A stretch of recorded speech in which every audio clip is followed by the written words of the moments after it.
এই ভিডিওটা হলো চাঁদ রাতের দিন সকাল থেকে আমি কি কাজ করলাম তার একটা ফুল ভিডিও। হ্যালো এভরিওয়ান, আসসালামু আলাইকুম। আশা করছি আপনারা সবাই ভালো আছেন। আলহামদুলিল্লাহ আমরা অনেক ভালো আছি।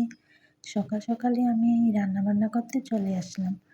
আজ দুপুরের জন্য রান্নার আয়োজন করেছিলাম। প্রথমে আমি এখানে পটলগুলো ভালোভাবে পরিষ্কার করে ধুয়ে হলুদ মরিচ লবণ দিয়ে মেখে তারপর আমি গরম তেলে একে অপরে সবগুলো পটল ভালোভাবে লাল লাল করে ভেজে নিয়েছি। পটল ভাজা খেতে কিন্তু অনেক ভালো লাগে, আমার কাছে তো অনেক ভালো লাগে। আমাদের বাসায় সবাই অনেক পছন্দ করে পটল ভাজা খেয়ে থাকে। দেখুন আমি প্রথমে কিন্তু পটলগুলো ভালোভাবে এপাশ ওপাশ করে লাল লাল করে ভেজে নামিয়ে রাখলাম। এইভাবে করে আমি সবগুলো পটল ভালোভাবে ভেজে তারপর নামিয়ে নিলাম। দেখুন পটল ভাজাটা দেখতে কত সুন্দর দেখাচ্ছে, খেতেও কিন্তু অনেক মজা হয়েছিল। এর পাশাপাশি আমি উস্তা ভাজি করেছিলাম। উস্তার সাথে আলু কাঁচামরিচ দিয়ে ভাজি করেছিলাম। প্রথমে কড়াইতে পরিমাণ মতন তেল, তারপর কিছু পেঁয়াজ কুচি দিয়ে ভালোভাবে ভেজে নিয়েছি। পেঁয়াজটা লাল লাল হয়ে আসলে তারপর আমি এখানে উস্তা আলুটা দিয়ে ভালোভাবে পেঁয়াজের সাথে মিশিয়ে নেব। এর সাথে কিন্তু আমি লবণও দিয়েছিলাম। এখন ভালোভাবে আমি উস্তাটা পেঁয়াজের সাথে মিশিয়ে নিলাম। উস্তাটা বেশি নাড়াচাড়া করা যাবে না, বেশি নাড়াচাড়া করলে কিন্তু উস্তা ভাজিটা তিতা হয়ে যায়। দেখুন দেখতে দেখতে কিন্তু আমার উস্তা ভাজিটা রান্না করা হয়ে গেছে। আর উস্তার কালারটা দেখুন, দেখতে কত সুন্দর দেখাচ্ছে, সবুজে কিন্তু রয়েছে। আর আমার বাবা উস্তা ভাজি খেতে অনেক পছন্দ করে, এই জন্য আমরা কিছুদিন পর পরই উস্তা ভাজি করে থাকি। আমার কাছেও অনেক ভালো লাগে। দেখুন উস্তা ভাজিটা দেখতে কত সুন্দর দেখাচ্ছে। উস্তা ভাজিটা রান্না করা হয়ে গেলে আমি নামিয়ে রাখলাম। এর পাশাপাশি আমি একটি মাছের তরকারি রান্না করব কইটা দিয়ে। এই জন্য আমি কড়াইতে পরিমাণ মতন তেল, তারপর পেঁয়াজ কুচি দিয়ে কিছুক্ষণ ভেজে নিয়েছি।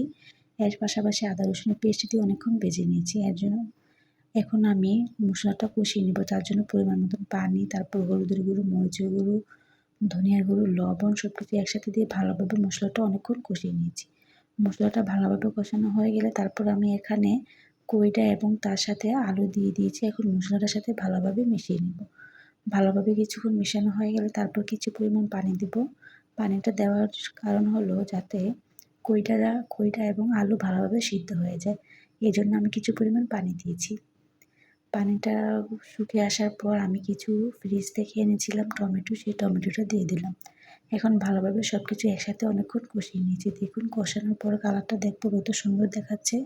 আমার কিন্তু কইটা আলু এবং টমেটো ভালোভাবে সিদ্ধ হয়ে গেছে।